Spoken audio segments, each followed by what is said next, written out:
Video था, उस पिछले वीडियो में हमने इलेक्ट्रोस्टैटिक यूनिट स्टार्ट कर दी थी और 12th क्लास में इस यूनिट में जो 4 चैप्टर थे उसमें पहला चैप्टर हमने स्टार्ट किया।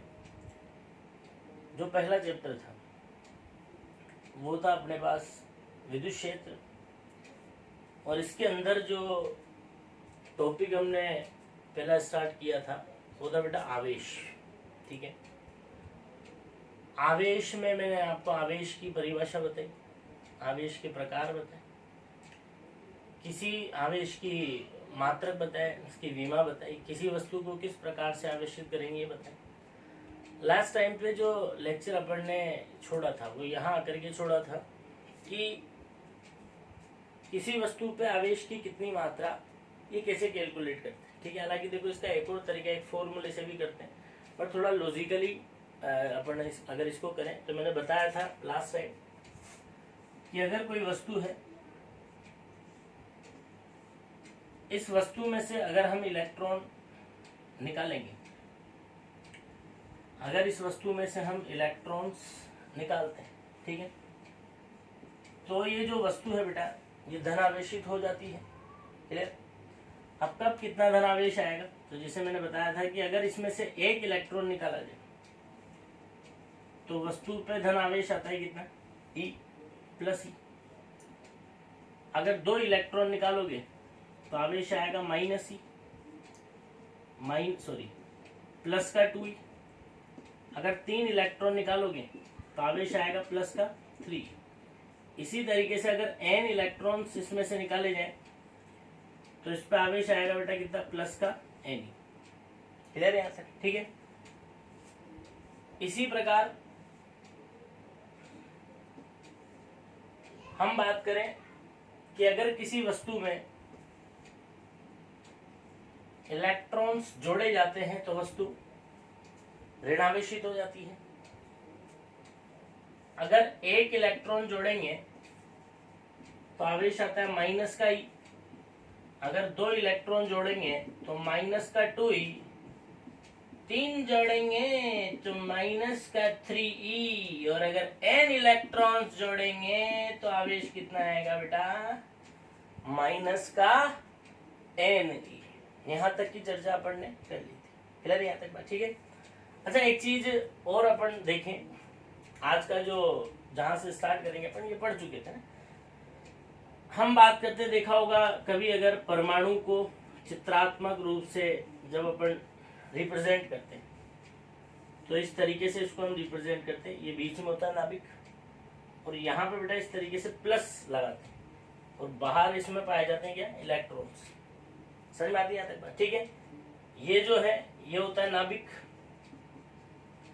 और इसमें हम क्या लगाते हैं, प्लस। ये प्लस किस चीज को रिप्रेजेंट करता है कि जो नाभिक है उसका नेट आवेश धनात्मक होता है। नाभिक का नेट आवेश कैसा होता है, धनात्मक। ठीक है, अब अलग अलग तत्वों के जो नाभिक है ना, उन अलग अलग तत्वों के नाभिकों में आवेश का जो मान है, जो परिमाण है, होता सभी के नाभिक पे धन आवेश ही है,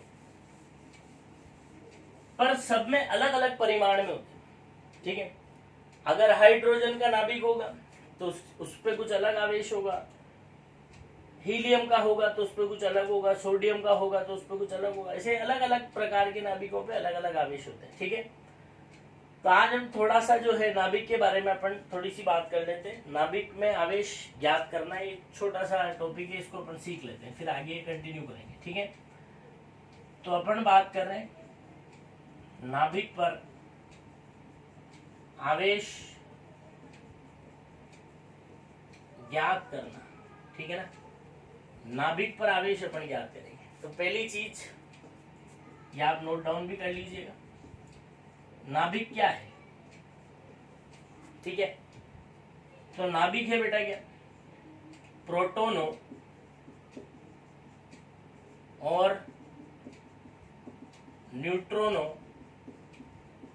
का गुच्छा। प्रोटोनों और न्यूट्रॉनों का गुच्छा। क्लियर बात? ठीक है,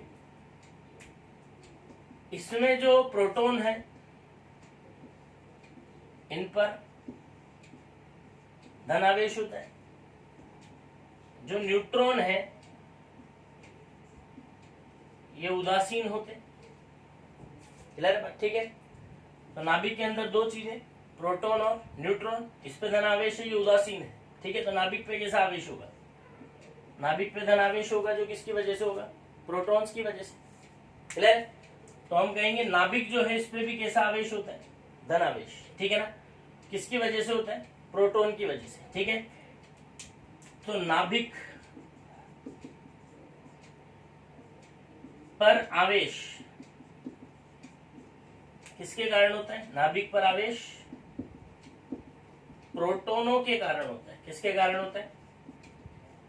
प्रोटोनों के कारण होता है। क्लियर? अब प्रोटोन कैसा होता है बेटा? धन आवेशित होता है। ठीक है, तो नाभिक भी कैसा होगा? अतः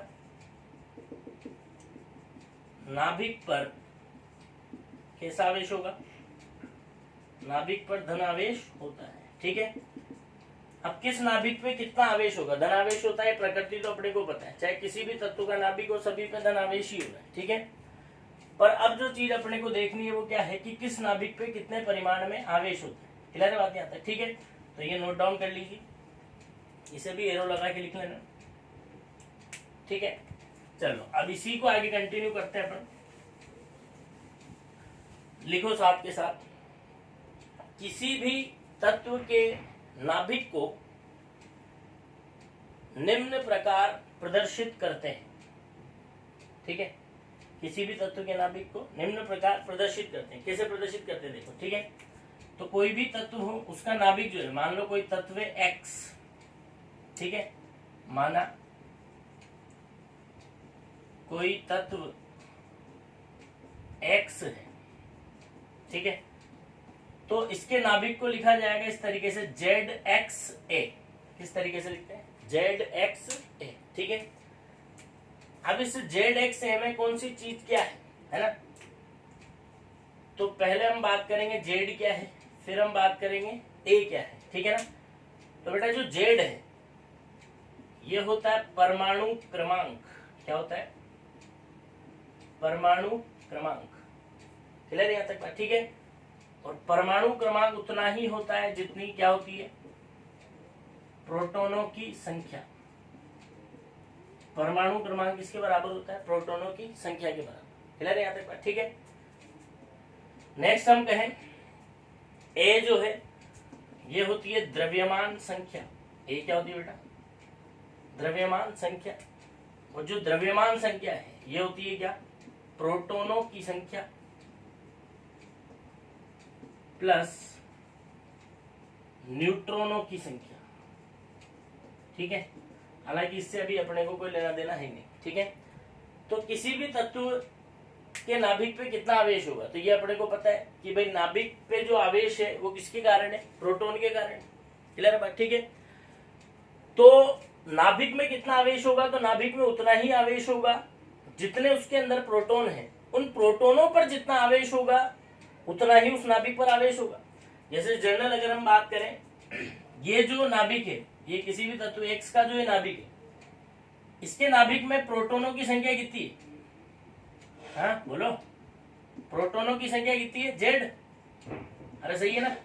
अब प्रोटोनों की संख्या अगर जेड है, ठीक, तो इन जेड प्रोटोनों पर जितना आवेश होगा इस तत्व के नाभिक में भी उतना ही आवेश होगा। अब एक प्रोटॉन पर आवेश होता है कितना? प्लस ई। तो इस नाभिक में प्रोटॉन कितने? जेड। तो इसके नाभिक में कितना आवेश होगा? ठीक है, तो हम कहेंगे इसके नाभिक में आवेश चार्ज क्यू किस पर? एक्स पर। कितना होगा बेटा? एक पे कितना होता है? प्लस ई। ठीक है, तो जेड पे कितना होगा? प्लस का जेड। ठीक है, मतलब सीधा सीधा सा आप इस तरीके से समझ लीजिए कि जब भी किसी भी तत्व के नाभिक में अपने को आवेश निकालना होता है तो हमें करना क्या है? उसका जो परमाणु क्रमांक है, ठीक है, उसको प्लस ई से मल्टीप्लाई कर देना है। ठीक है, जैसे अपन एग्जाम्पल लें, एग्जाम्पल के तौर पे अपन ले, मान लो जैसे मैं सबसे पहला लेता हूँ हीलियम। हीलियम का नाभिक, ठीक है, तो इसको इस तरीके से रिप्रेजेंट करते हैं 2He4 हीलियम का नाभिक। ठीक है, अपने को बताना है कि इस पर कितना आवेश होगा। तो क्या बताया मैंने? दो इसका क्या परमाणु क्रमांक, मतलब इसमें दो प्रोटॉन है, प्रत्येक प्रोटॉन पे कितना आवेश होता है? प्लस ही। तो इसमें दो प्रोटॉन है तो इसमें आवेश कितना होगा? तो हम कहेंगे हीलियम पे जो आवेश है, ठीक है, कितना होगा, डायरेक्टली लिख देता हूँ, Q कितना होगा बोलो, प्लस का 2E, E मतलब पता ही है ना 1.6 इंटू 10⁻⁻19 कूलम, ठीक है। सेकेंड अपन ले मान लो जैसे बोलो तुम बोलो कार्बन ले लेते हैं, ठीक है।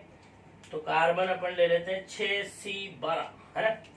इसके नाभिक में अपने को आवेश बताना है, तो बोलो बेटा परमाणु क्रमांक कितने हैं, 6 प्रोटॉन है, ठीक है। तो नाभिक में आवेश पता लगाने के लिए क्या करते हैं, जो परमाणु क्रमांक है उसको कैसे मल्टीप्लाई करेंगे, प्लस E से, तो इसमें कितना नाभिक होगा, ठीक है।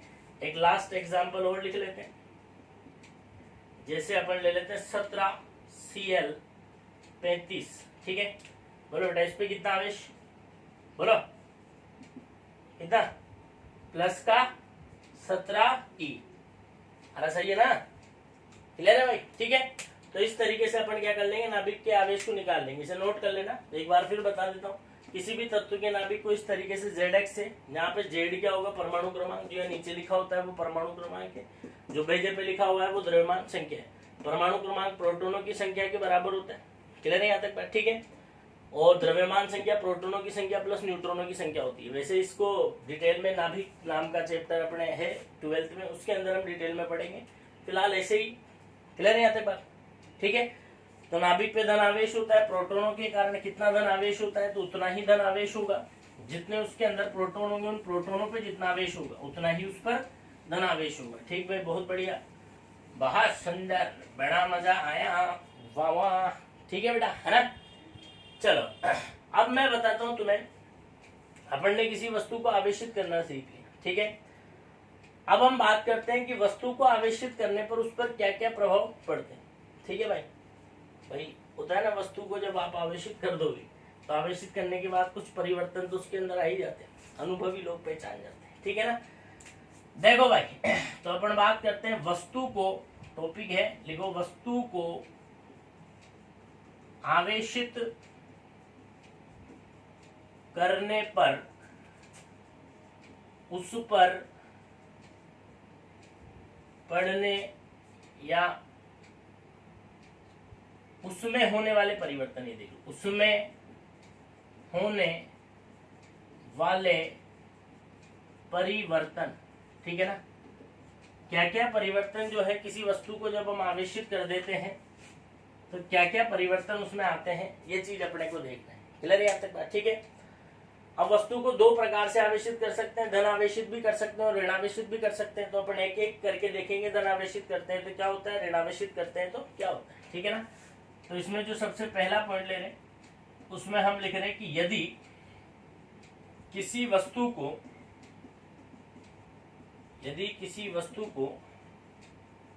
धन आवेशित किया जाता है, यदि किसी वस्तु को धन आवेशित किया जाता है तो, ठीक है।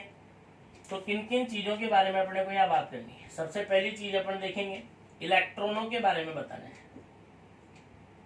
इलेक्ट्रॉन मतलब ये निकाले जाते हैं या जोड़े जाते हैं, ये बताना है। दूसरा ये बताना है कि उसका द्रव्यमान बढ़ेगा या घटेगा। तीसरा अपने को बताना है उसका आकार बोल लो या आयतन बोल लो, ठीक है ना, ये बढ़ेगा या घटेगा। और चौथा अपने को लेना है क्या बेटा, उसके घनत्व के बारे में अपने को बताना है कि उसका घनत्व बढ़ेगा या घटेगा, ठीक है। तो देखो सबसे पहली चीज धन आवेशित अपन ने किया, अब ये तो अपने को पता है, वस्तु को अगर धन आवेशित करेंगे तो इलेक्ट्रॉन क्या किए जाएंगे, ठीक है। तो इसका जवाब सीधा सा है कि इलेक्ट्रॉन क्या किए जाते हैं, निकाले जाते हैं, क्लियर यहाँ तक बात, ठीक है।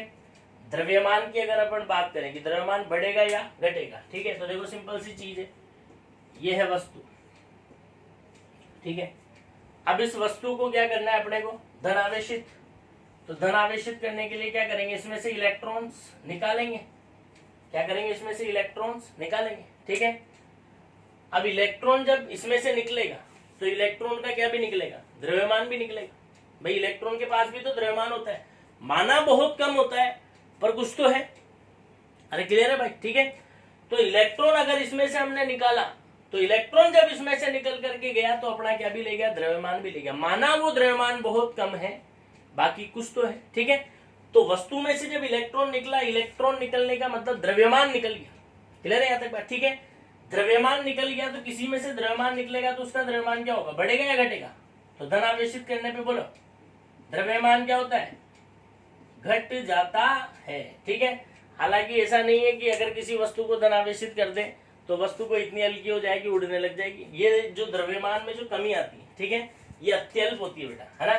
द्रव्यमान क्या होता है, घट जाता है, और जो कमी इसके अंदर आती है अत्यल्प कमी आती है। ठीक है ना, ये कमी कोई इतनी खासी नहीं होती है, थोड़ी बिल्कुल मतलब सूक्ष्म स्तर पे जाकर के जब देखेंगे ना तो देखने को है। बाकी ऐसे अगर मान लो कोई वस्तु रखी है, उसमें से इलेक्ट्रॉन निकाल लियो, धन आवेशित हो गया, ठीक है, तो ऐसा कोई उसको उसके द्रव्यमान में कोई खासा परिवर्तन नहीं आएगा, बहुत अत्यल्प, जिसे हम लोग तो सेंस बोल रहे हो ना, सूक्ष्म स्तर पे जाकर के ही पता लगेगा। ठीक है, अच्छा आकार या आयतन की हम बात करें कि आकार या आयतन का क्या होगा, तो देखो वस्तु को जब आप क्या करोगे, मान लो किसी भी प्रकार की वस्तु है, फॉर एग्जाम्पल अपन मान लेते हैं इस तरीके से कोई वस्तु है बेटा, ठीक है ना, इस वस्तु को हमने क्या कर दिया, धन आवेशित कर दिया। ठीक है, ये इस तरीके से मान लो इस पर थोड़ा बहुत कुछ धनावेश आ गया, अरे समझ में आ रही है आते बात? ठीक है, धनावेश इस पे आ गया, तो अब क्या देखने को मिलेगा कि इस वस्तु पे जो धनावेश है, मान लो जैसे मैं इसकी बात करूं, ठीक है, तो इस वाले आवेश को क्या होगा, ये बाकी का जो बचा हुआ भाग है, इस बाकी के बचे हुए भाग पर जो आवेश होगा वो इसे क्या करेगा बेटा, प्रतिकर्षित करेगा। इसी तरीके से किसी और की अगर मैं यहां इस धनावेश की बात करूं तो इस धनावेश को इसके अलावा ये जो बचा हुआ आवेश है, अरे समझ में आ रही क्या बात? ठीक है, ये क्या करेगा, इसको प्रतिकर्षित करेगा। तो इस तरीके से आपको देखने को मिलेगा कि वस्तु को जब आप धनावेशित कर दोगे, क्योंकि समान प्रकृति के आवेश क्या करते हैं, एक दूसरे को प्रतिकर्षित करते हैं। क्लियर है यहाँ तक बात? ठीक है, तो उस पर बाहर की तरफ बल लगेगा, और बाहर की तरफ जब उस पर बल लगेगा तो क्या होगा, उसका आकार बढ़ेगा। क्या होगा, उसका आकार बढ़ेगा। ठीक वैसे जैसे बैलून में हवा भरने पर उसका क्या होता है, आकार बढ़ता है, तो वैसे के वैसे इसमें भी होगा। ठीक है, धना भाई अपन जब उसमें हवा भरते हैं तो हवा भी तो बाहर की तरफ ही उस पर प्रेशर लगाती है, तभी तो फूलता जाता है। ठीक है, तो सेम चीज यहाँ पे है कि जब वस्तु को क्या करोगे, आप धन आवेशित करोगे, तो क्योंकि समान प्रकृति के आवेशों में प्रतिकर्षण होता है, ये तो सभी को ध्यान है, मैं बच्चों जैसी बात, समान प्रकृति के आवेशों में क्या होता है बेटा, प्रतिकर्षण होता है। प्रतिकर्षण होने के कारण उस वस्तु पर बाहर की ओर क्या लगेगा, परिणामी बल लगेगा, और उसका आकार क्या होगा, बढ़ेगा। तो हम कहेंगे अगर वस्तु को धन आवेशित करते हैं तो उसका आकार या आयतन क्या होता है, बढ़ जाता है। आकार या आयतन क्या होता है, बढ़ जाता है। और इसका कारण हम यहाँ लिख देंगे, क्योंकि समान प्रकृति के आवेशों में प्रतिकर्षण, समान प्रकृति के आवेशों में प्रतिकर्षण होता है। बोल बात समझ में आ रही है या नहीं? क्लियर है यहाँ तक बात? ठीक है, अब हम बात करते हैं कि जब वस्तु को धन आवेशित कर दिया तो उसका आकार या आयतन, सॉरी उसके घनत्व पे क्या प्रभाव पड़ेगा। ठीक है, तो अपने को सभी को पता है कि जो घनत्व है ये बराबर होता है क्या बेटा, द्रव्यमान डिवाइडेड बाई आयतन। अरे समझ में आ रही है बात? ठीक है, अब अगर हमने क्या किया, वस्तु को धन आवेशित किया, तो धन आवेशित करने पे इलेक्ट्रॉन निकला, द्रव्यमान क्या हुआ, घटा। ठीक भाई, है ना। तो बताओ द्रव्यमान अगर घटा तो द्रव्यमान के घटने से, इस रिलेशन से बताओ, द्रव्यमान अगर घटेगा तो घनत्व भी क्या होगा, घटेगा। द्रव्यमान घटने के कारण घनत्व क्या होगा, घटेगा। अच्छा दूसरी चीज, आकार क्या हो रहा है, बढ़ रहा है। आयतन क्या हो रहा है, बढ़ रहा है, तो आयतन के बढ़ने की वजह से भी घनत्व क्या होगा। क्लियर है बात? ठीक है, तो यहाँ पे जो दोनों चीजें, इन दोनों की वजह से घनत्व क्या हो रहा है, घट रहा है। मतलब परिणामी रूप से हम कहेंगे कि वस्तु को जब हम धन आवेशित करते हैं तो उसका घनत्व क्या होता है, घट जाता है। अरे समझ में आ रही क्या बात? और कारण हो गया ये, कारण ये। ठीक है, तो वीडियो पॉज करो और इसे लिख लो, है ना। चलो,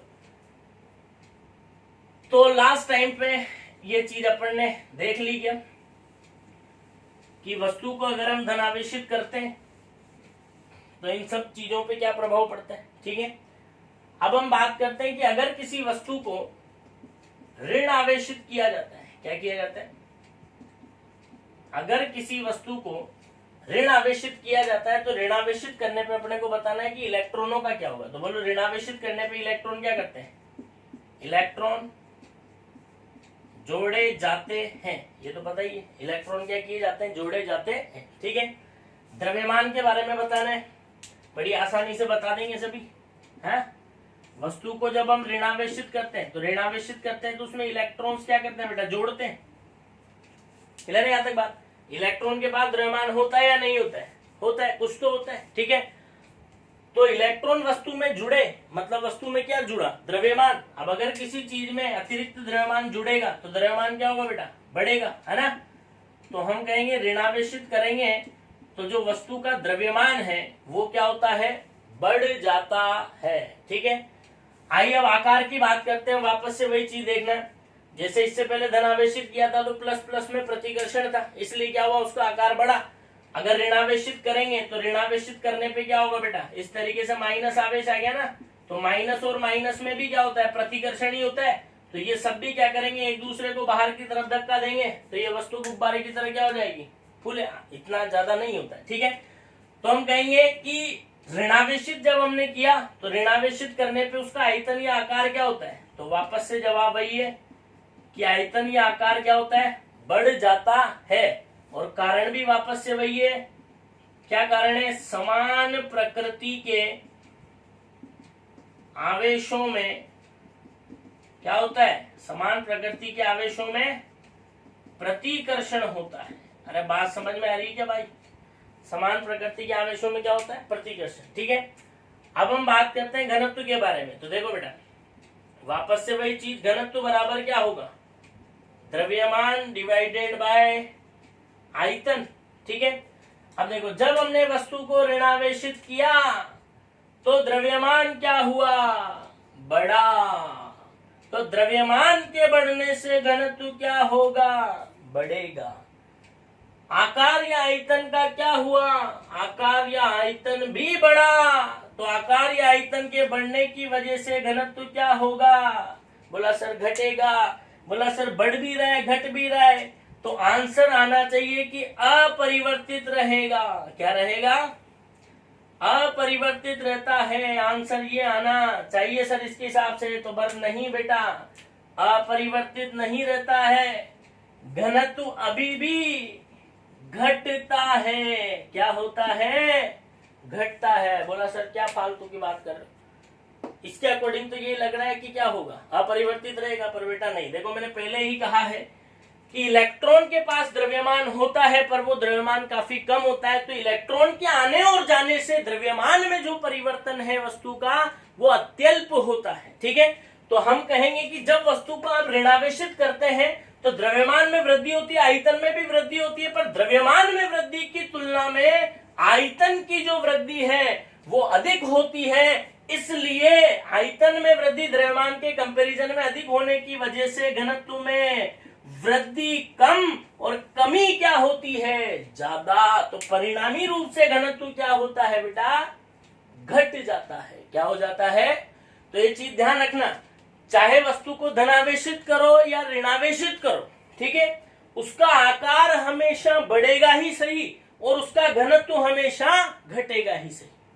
क्लियर है यहाँ तक बात, ठीक है।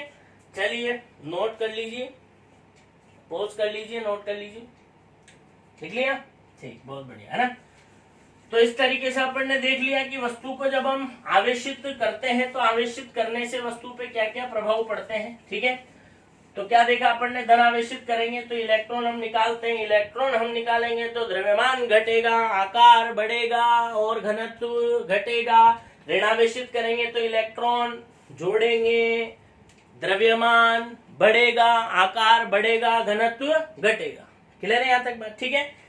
चलिए बहुत बढ़िया, बहुत सुंदर, बड़ा मजा आया सर, वाह वाह, है ना। अब थोड़ा सा एक आध क्वेश्चन इसके अंदर अपन देख लेते हैं। क्वेश्चन है, लिखिए, देखो, दो समान पदार्थ से बने गोले ए व बी,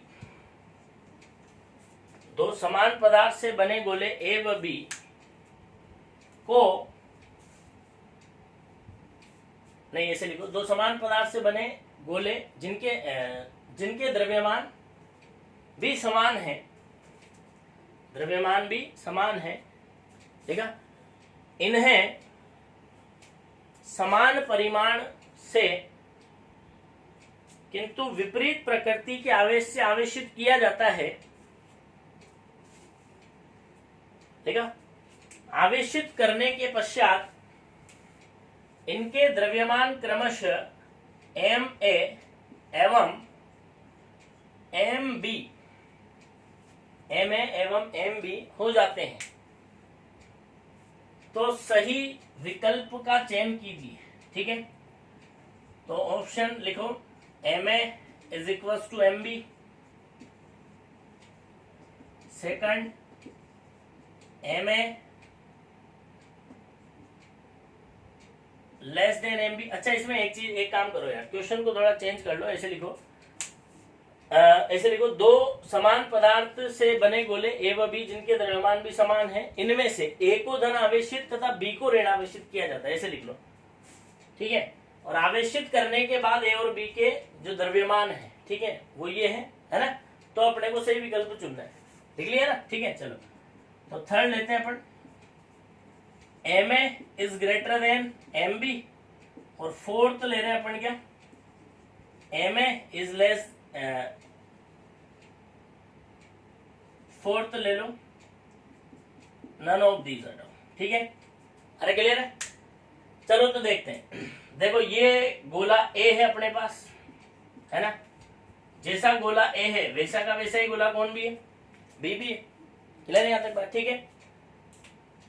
अब दोनों के प्रारंभिक द्रव्यमान क्या है, समान, तो इसका भी द्रव्यमान कितना m और इसका भी m, अरे क्लियर है ना, ठीक है, कभी प्रारंभ में, ठीक है।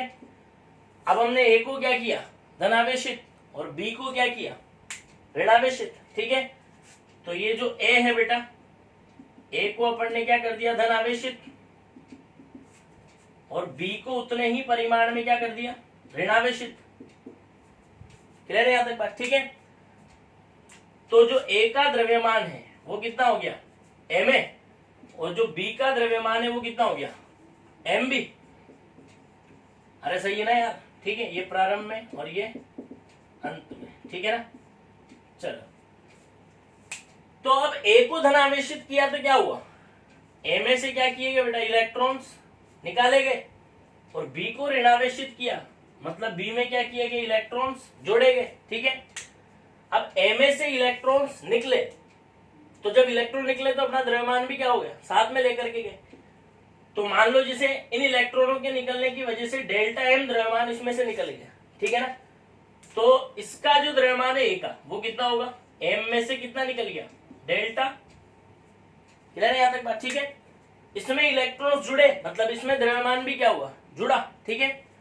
तो पहले इसका द्रव्यमान कितना था, M, अब इसमें क्या हुआ, मान लो डेल्टा M जुड़ गया, तो देखो सिंपल सी बात, इसका द्रव्यमान पहले M था, M में से डेल्टा M कम हो गया, और इसका डेल्टा M क्या हो गया, बढ़ गया, तो ऑब्वियस सी बात है, बोलो किसका द्रव्यमान ज्यादा, हाँ, राइट आंसर बोलो, B का द्रव्यमान ज्यादा, तो करेक्ट ऑप्शन क्या है, ठीक है। अरे बोलो ना यार, ठीक है भाई, है ना। चलो मिटा दूं, है ना। चलो अब एक क्वेश्चन और अपन लेते हैं, लिखो वापस से, सेम इसी तरह का क्वेश्चन है, तो थोड़ी न्यूमेरिकल वैल्यूज उसमें हम लेंगे, ठीक है। लिखो क्वेश्चन, दो गोले ए व बी जिनके द्रव्यमान समान है, जिनके द्रव्यमान समान है, लिख लिया, लिखो आगे, गोले ए से 100 इलेक्ट्रॉन, गोले ए से 100 इलेक्ट्रॉन गोले बी को स्थानांतरित कर दिए जाते हैं, तो दोनों गोलों पर आवेश एवं द्रव्यमान में अंतर बताइए, एवं दोनों के द्रव्यमानों में अंतर बताइए, और ब्रैकेट में लिख लीजिएगा, जबकि एक इलेक्ट्रॉन का द्रव्यमान, एक इलेक्ट्रॉन का द्रव्यमान बराबर Me है, ब्रैकेट में लिख लीजिएगा, एक इलेक्ट्रॉन का द्रव्यमान बराबर क्या है, Me है, लिख लिया ना, क्लियर। चलो तो अब करते हैं क्वेश्चन को, देखो पहले तो अपन बात करते हैं प्रारंभ में, ठीक है। इनिशियली देखिए अपन क्या है, तो ये हमारे पास गोला ए और ये गोला बी, दोनों के द्रव्यमान क्या है बेटा, सेम, दोनों के द्रव्यमान क्या है, सेम, ठीक है। अब अपन बात करते हैं अंत में। अंत में का मतलब क्या बोला प्रश्न में उसने, ठीक है, ए से बी को 100 इलेक्ट्रॉन ट्रांसफर किए गए, ठीक है ना। तो ये हमारे पास ए और ये हमारे पास बी, क्लियर है यहाँ तक बात, ठीक है। तो हमने ए से बी को क्या किया बेटा, 100 इलेक्ट्रॉन्स क्या कर दिए, ट्रांसफर कर दिए, क्लियर है बात, ठीक है। तो देखो ए में से तो इलेक्ट्रॉन निकले तो ए पे क्या होगा, धनावेश आएगा, और बी में इलेक्ट्रॉन जुड़े तो बी पे क्या आएगा, बी पे ऋणावेश आएगा, क्लियर है बात। अच्छा एक चीज और बताओ, ए पे कितना धनावेश, ए पर कितना धनावेश आएगा, है याद करो, एक इलेक्ट्रॉन निकले तो प्लस ई, 2 निकले तो प्लस 2ई, 3 निकले तो प्लस 3, यानी 100 निकला तो कितना आएगा, प्लस का 100ई। तो ए पे कितना आवेश आएगा, प्लस का 100ई, ठीक है। इसी तरीके से बताओ बी पे कितना आवेश आएगा, जोड़ा ना, ऋणावेश आता है, एक इलेक्ट्रॉन जोड़ते हैं माइनस ई, 2 जोड़ेंगे माइनस 2ई, 3 जोड़ेंगे माइनस 3, तो 100 जोड़े तो कितना आएगा, माइनस का 100ई।